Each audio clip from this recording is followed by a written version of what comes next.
మించి కావాల్సింది ఏం లేదు.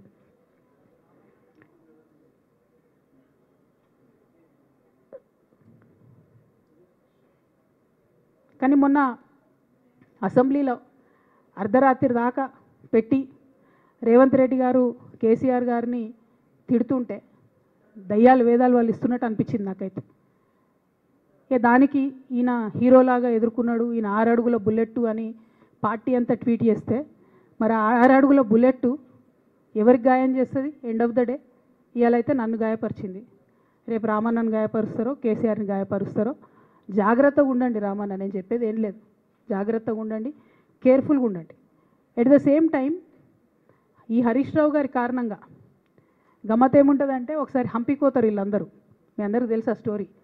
హంపీకి పోయి పాటలు పాడుకుంటారు, మొత్తము చాలా మంది కలిసి కేసీఆర్ గారిని చాలా అవమానకరంగా మాట్లాడతారు, ఒక పార్టీని వెన్నుపోటు పడదామని డిజైన్ చేస్తారు. ఇదంతా వీరికి తెలుసు, హరీష్ రావు గారికి తెలుసు. నేను ఆ రోజు సాక్ష్యం ఉన్న హరీష్ అన్న వచ్చి లిటరల్లీ రామన్న చేతులు పట్టుకొని, అరే మామయ్యకి ఎప్పుడా సింక్ ఆర్ సేల్, నేను మామయ్యతోనే ఉంటా అని చెప్పి అక్కడ మాట్లాడుకున్న వాళ్ళందరూ పెద్దసారి దగ్గర అవుట్ చేసిండి. ఆ తర్వాత పర్యవసానంలో ఈటల రాజేంద్ర అన్న బయటికి వెళ్ళడం. ఈ మహానుభావుడు వల్ల జగ్గారెడ్డి దగ్గర నుంచి, శ్రీనివాసరెడ్డి ముత్యంరెడ్డి అన్న కొడుకు దగ్గర నుంచి మొదలు పెడితే రఘునందన్ రావు గారు, మైనంపల్లి గారు, విజయశాంతి గారు, విజయరామారావు గారు, ఆయన పాత పెద్ద ఆయన ఉండే ఈటల రాజేందర్ గారు, వీళ్ళందరూ పార్టీలోకి వెళ్ళి పోయినారు కదా. పోలేదా? ఇవన్నీ హరీషన్న చేసినాయి కదా. ఆనాడు దుబ్బాక ఉప ఎన్నిక ఎందుకు ఓడిపోయినాం? దుబ్బాక ప్రజలకు ఇప్పటికి కూడా గుర్తుంటుంది. వాళ్ళందరూ ఒకటే మాట చెప్తారు, ఈయన సిద్దిపేటకు తప్ప రూపాయి రానియాడు దుబ్బాకకు, ఈయన వచ్చి ప్రచారం చేసిండు కాబట్టి మేము ఓటేయాలని ఓపెన్గా చెప్తారు ఆనాడు ఎన్నికలలో. దానికి ఏం రాపించుకుంటాడు ఈయన పేపర్లల్లో?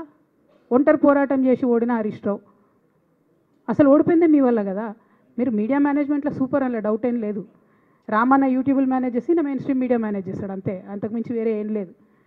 నేను రామన్నని రిక్వెస్ట్ చేస్తున్నా, అన్న మీరు కూడా ఆ స్కిల్ నేర్చుకోండి అన్న. అట్లనే ఈటల రాజేందర్ గారు ఉప ఎన్నిక దగ్గరుండి హరీష్ అన్న గెలిపిలేదా అండి ఈటల రాజేందర్ని? ఆనాడు పీసీసీ అధ్యక్షుడిగా ఉండి రేవంత్ రెడ్డి గారు ఏమంటారు, కాంగ్రెస్ పార్టీ ఓడిపోతుంది ఇడా అని చెప్తాడు. ఆయన ముందే డిక్లేర్ చేసిండు, ముందే చేతులు ఎత్తేసిండు. హరీష్ అన్నాడు పోయి కూర్చొని మరి ఈటల రాజేందర్ అన్నని గెలిపించొచ్చిండు. ఈ బంధం రేవంత్ రెడ్డి గారిది హరీష్ రావు గారిది అప్పటి నుంచి కొనసాగుతుంది, కొత్త బంధం ఏం కాదు ఇది. నేను కేసీఆర్ గారిని పెద్దల్ని రిక్వెస్ట్ చేసేది ఒకటే, ఈయన చేస్తున్న నక్కజిత్తుల్ని దయచేసి గమనించండి. ఇలా నేను బయట పోతా కావచ్చు, నాదేముంది, ఉద్యమంలోకి వెళ్ళి వచ్చినా మళ్ళీ ఉద్యమంలోకే పోతా, నాకు భయం ఏముంటుంది, నాకు ఎన్నడూ పదవుల మీద ఆశ లేదు.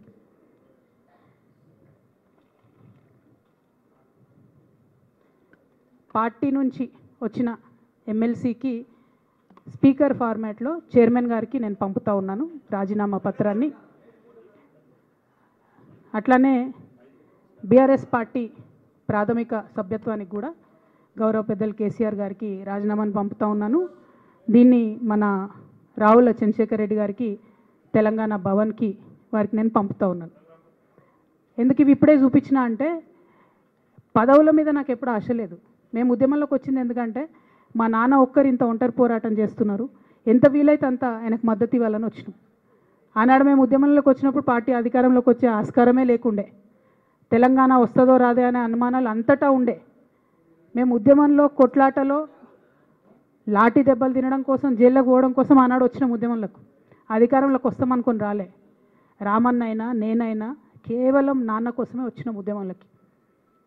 అందుకే మా కుటుంబం మీద కుట్ర. ఈ కుట్రను గమనించమనే నేను మా కుటుంబాన్ని కోరుతా ఉన్నా. ఇక పెద్దసార్కు నీడలాగా సంతోష్ రావు గారు ఉంటారు. ఇక సంతోష్ రావు గారి గురించి 2 నిమిషాలు చెప్తా, అంత పెద్ద సీనున్న మనిషి కాదు కానీ చెప్పాలి. ఎందుకంటే కూరల ఉప్పు ఎట్లుంటుంది ఈయన అట్లా అన్నట్టు, ప్రతి దాంట్లో చెడగొట్టడానికి కొంచెం ఉండాలి కదా, అట్లాంటి వాడు. కాబట్టి చెప్పక తప్పదు ఈయన గురించి. చెప్పులో రాయి చెవులో జోరిగా అంటాం కదా, అట్లాంటి టైపు, కాబట్టి ఖచ్చితంగా చెప్పాలి. అయితే విషయం ఏంటంటే, ఈయన ధనదాహం ఎట్లాంటిదంటే సంతోష్ రావు గారిది, రామన్న కాన్స్టిట్యున్సీ, కేటీఆర్ అన్న కాన్స్టిట్యున్సీ నేరెళ్లలో ఇసుకలారీ గుద్ది ఒక దళిత బిడ్డ చనిపోతాడు.